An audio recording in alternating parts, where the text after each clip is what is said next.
Hello, I'm Mitch Henck. I was watching Scott Walker, at least hearing his sound bites from the Republican convention in La Crosse last weekend, and he's very good about using certain buzzwords to go with us versus them and increase the us and minimize the them.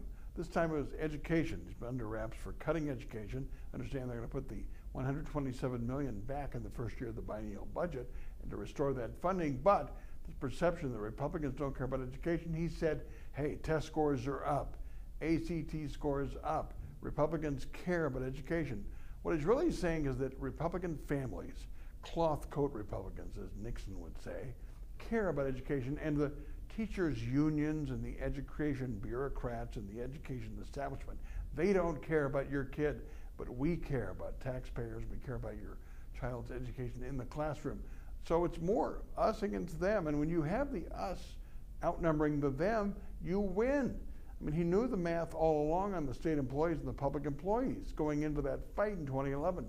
5.5 million Wisconsinites, 60,000 state employees. Most live in Dane County, a Democratic county, on steroids. 300,000 public employees.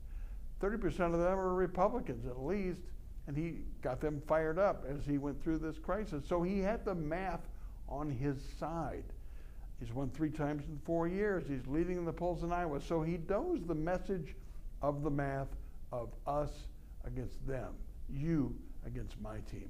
And it works if you're on the right side of us and you have more votes with us than they have with them. The question is whether he can sustain the message going into the fall campaign should he become the Republican candidate in the presidential race. What is he going to do for the independents who don't necessarily have a team? 40%, up to that many, are unaffiliated.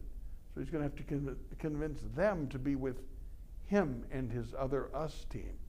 That's the challenge. My 2 cents, my 2 minutes, brought to you by Capital Consultants and Edge Construction. Mike Tuig and his staff can redo your bathroom, your kitchen, your bedroom, make your home feel just like home. I'll see you tomorrow on radio on 92.1 FM. You can talk back to me then. Take care.